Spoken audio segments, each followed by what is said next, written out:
আসসালামু আলাইকুম, কি অবস্থা, সবার কেমন আছেন? আবারও আমি আছি আপনাদের সাথে এসকে মিজানুর রহমান। আজ আপনাদেরকে আমাদের এলাকার কিছু অসাধারণ সুন্দর দৃশ্য দেখাবো, যে দৃশ্যগুলো দেখার পর আপনি ভাই পুরাই অবাক হয়ে যাবেন। আপনি তো দেখার পর আপনার চোখ কপালে উঠে যাবে। তো কপালে চোখ ওঠালে চলবে না, চোখ চোখের জায়গায় রাখবেন। চোখ চোখের জায়গায় রাখে ভিডিওটা শুরু থেকে শেষ পর্যন্ত দেখবেন এবং ভিডিওটা সর্বোচ্চ শেয়ার করে দেবেন। আমাদের এলাকার অসাধারণ সুন্দর দৃশ্যগুলো যেন মানুষে দেখতে পারে। দৃশ্যগুলো আমি সবসময় নিয়মিত চেষ্টা করি আপনাদেরকে দেখানোর জন্য, কারণ এরকম একটা দৃশ্য ভাই বাংলাদেশে অন্য কোথাও পাবেন কিনা জানি না, কিন্তু আমাদের এলাকার এরকম অসাধারণ সুন্দর দৃশ্যগুলো দেখার জন্য কিন্তু বিভিন্ন অঞ্চল বিভিন্ন জায়গা থেকে মানুষে ক্যামেরা নিয়ে আসে আমাদেরকে শুধু একমাত্র ভিডিও করার জন্য, আমাদের এলাকার দৃশ্যগুলো তুলে ধরার জন্য। তাই আমিও প্রতিনিয়ত চেষ্টা করি আমাদের এলাকার যে অসাধারণ সুন্দর দৃশ্যগুলো আছে এই দৃশ্যগুলো আপনাদেরকে দেখানোর জন্য। আমাদের এলাকাটা হচ্ছে হাওর এলাকার মধ্যে এরকম কিছু দৃশ্য আছে যে দৃশ্যগুলো দেখার জন্য আপনি অবশ্যই ছুটে আসতে হবে। যদি আপনি না আসেন তাহলে কিন্তু আপনি কখনো কোনো সময় এই দৃশ্যগুলো দেখতে পারবেন না। জানি না আপনার এলাকায় এরকম সুন্দর দৃশ্য আছে কিনা, যদি থাকে তাহলে অবশ্যই কমেন্ট করে জানাবেন এবং ভিডিও পাবলিশ করবেন যেন আপনার এলাকার দৃশ্যগুলো মানুষে দেখতে পারে। কারণ আমি যেরকম ভাবে আমার এলাকার দৃশ্যগুলো জনসম্মুখে তুলে ধরার জন্য সবসময় চেষ্টা করি। এই যে সোনালী ফসলগুলো, এই ফসলগুলো 4 থেকে 5 মাস আগে হাওরের জমিনের মধ্যে রোপণ করেছিলেন, আর যখন হাওরের জমিনের মধ্যে রোপণ করেছিলেন 4 থেকে 5 মাস পরে এই জমিগুলো কেটে নিয়ে আসছে গ্রামের মধ্যে।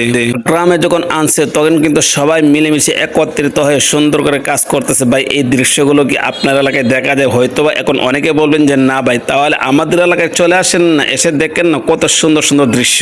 আমাদের এলাকার মানুষগুলো হচ্ছে একদম সরল সোজা, তাদের ভিতরে কোনো ধরনের কোনো হিংসা নেই, কোনো প্যাচ নাই। তারা সর্বক্ষণ সর্ব অবস্থায় কাজ করতে প্রস্তুত থাকে। আমাদের এলাকার মানুষগুলো প্রচন্ড কষ্ট করে বিভিন্নভাবে বিভিন্ন ক্ষেত্রে বিভিন্ন সময় অনেক ধরনের অনেক কষ্ট করার পরে কিন্তু এরকম সোনালী একটা ফসল হাওর থেকে গ্রামে নিয়ে আসে। আর হাওর থেকে যখন গ্রামে নিয়ে আসে তখন কিন্তু সবাই মিলেমিশে এরকম ভাবে কাজ করে। এই যে দেখেন খেরের লাশগুলো কত সুন্দর করে দিচ্ছে। আমি তো এই জিনিসটা দেখার পর ভাই পুরাই অবাক হয়ে গেছি। আমিও কিন্তু কাজ করি, আমি যে কাজ করি না এরকম না, কিন্তু আমি তো মাঝে মাঝে গ্রামে আসি, আর যখন মাঝে মাঝে গ্রামে আসি তখন কিন্তু এই দৃশ্যগুলো তুলে ধরার জন্য সর্বদাই সবসময় চেষ্টা করি। বাহ, কি অসাধারণ সুন্দর দৃশ্য দেখছেন। আপনার এলাকায় কি এরকম সুন্দর দৃশ্য আছে? আরে ভাই আমি জানি আপনার এলাকার মধ্যে এরকম সুন্দর দৃশ্যগুলো আছে, তাহলে আপনি ফেসবুকের মধ্যে পাবলিশ করেন, দেখেন আমাদেরকে আপনার এলাকার সুন্দর দৃশ্যগুলো তুলে ধরেন, তাহলে তো বুঝতে পারবো আপনার এলাকার দৃশ্য কিরকম আর আমার এলাকার দৃশ্যটা কিরকম। এই যে দেখেন তো কত সুন্দর করে ধান কিন্তু একদম রিল্যাক্সে কত সুন্দর করে বাতাস দিয়ে সে উড়াচ্ছে, আরেকজনের ধানগুলো দলা করছে, একজনের মাথায় করে ধানগুলো নিয়ে এই যে কাঁচার মাঝে ডালতেছে।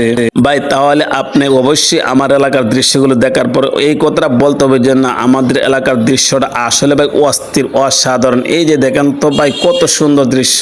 আমি তো দেখার পর ভাই একটা জিনিস সবসময় চিন্তা করি, প্রতিনিয়ত চেষ্টা করি আপনাদেরকে এই দৃশ্যগুলো দেখানোর জন্য।